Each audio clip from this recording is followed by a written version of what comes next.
Even as Iran and the United States appear to be inching closer to a diplomatic deal on paper, there is still no real peace at sea, with fresh incidents in the Gulf. A key maritime watchdog has reported yet another worrying attack on a commercial tanker, this time just a short distance off the coast of Oman. While President Donald Trump is seen desperately trying to deflect blame and cover up controversies around attacks on commercial ships, is U.S. Central Command still continuing attacks? The Strait of Hormuz has now become the biggest and most volatile flashpoint in Trump's confrontation with Iran. On June 13th, a maritime security watchdog reported that another tanker had been struck by an unknown projectile, adding one more unexplained incident to a growing list of attacks and near misses in the region. The United Kingdom Maritime Trade Operations said the incident occurred roughly 11 kilometers east of Oman, placing it squarely inside one of the most heavily monitored and strategically vital stretches of water in the world.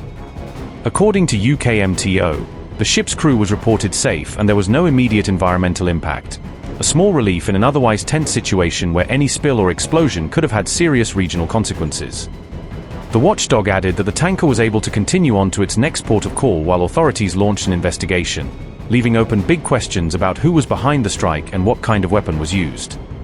In its alert, the maritime body urged all ships transiting the area to exercise extreme caution and to report any suspicious activity immediately, underlining how fragile the security situation remains for commercial vessels. This new alert came at the same time U.S. Central Command was publicizing fresh Iranian drone activity over the Strait of Hormuz, linking the latest security warnings to a broader pattern of Iranian operations in the area.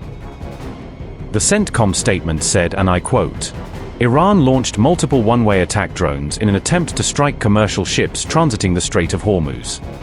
U.S. forces have downed all of them in recent hours as traffic flow through the strait continues unimpeded.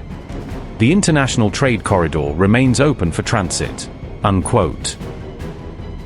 Meanwhile, panic spread across the Gulf as new reports suggested that a fourth ship carrying Indian crew might have been attacked, deepening fears in India and raising alarm about the safety of its nationals at sea.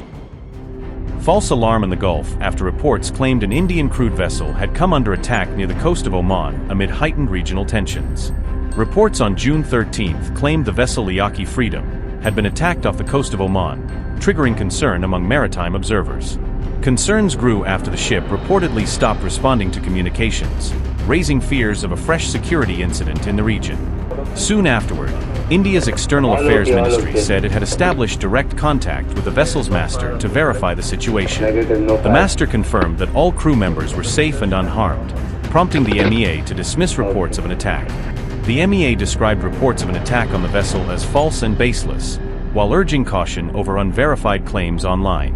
The Forward Seamen's Union of India said the ship's VHF radio was not responding during the period of concern. However, the union added that it continued to track the vessel's position and movements off the coast of Oman. The false alarm came amid heightened tensions following multiple shipping incidents across Gulf waters in recent weeks. 3 Indian mariners were killed in earlier attacks on commercial vessels operating in the region during the crisis. Jaishankar said India had strongly objected to attacks on commercial shipping that resulted in the deaths of Indian seafarers.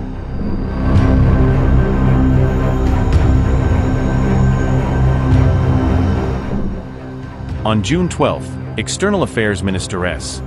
Jaishankar held a direct conversation with his American counterpart, Secretary of State Marco Rubio, underscoring how seriously India views the deaths of its sailors and the need for top-level clarification.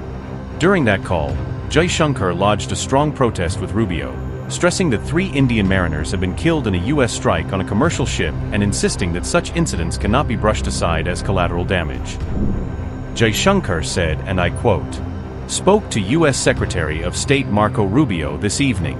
I reiterated India's strong protest at the attacks by the U.S. Navy in the Gulf that killed 3 Indian mariners. Such lethal actions against commercial shipping are not justified." Unquote.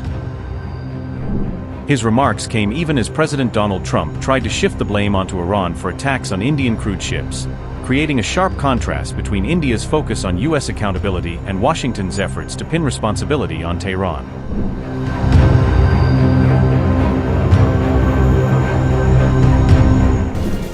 On June 12, President Donald Trump publicly blamed Iran for attacks on Indian crewed ships, attempting to reframe the crisis by accusing Tehran of targeting vessels with Indian mariners.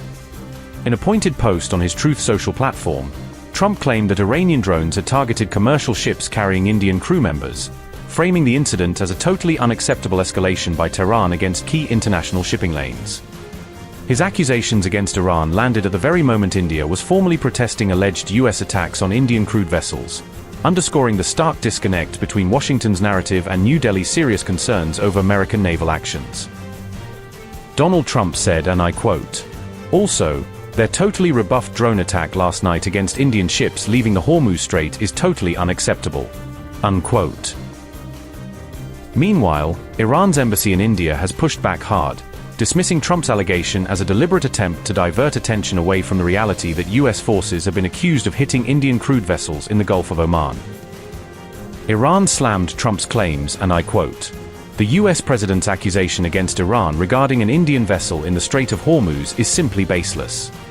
It is an attempt to divert public attention from the brutal fact that the US has attacked 3 Indian vessels in less than a week and killed 3 innocent Indian sailors. That's pathetic." Unquote.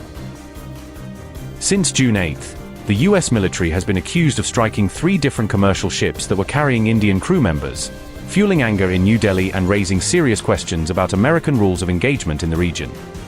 In one of these incidents, 3 Indian seafarers lost their lives, a tragic development officially confirmed by the Indian government, which has stressed that their deaths were both avoidable and deeply unacceptable. On June 12, India summoned US Chargé d'Affaires Jason Meeks for the second time in just 1 week, underscoring how seriously New Delhi views the continuing attacks and the urgent need for answers from Washington. Meeks was called into the Ministry of External Affairs in New Delhi at around 2 p.m., where senior Indian officials delivered a clear and tough message about the consequences of US naval actions in the Gulf region. India lodged a strong protest over the fact that US attacks on commercial vessels carrying Indian crew allegedly continued even after Meeks was first summoned on June 10, suggesting that earlier warnings had been ignored or downplayed by American commanders.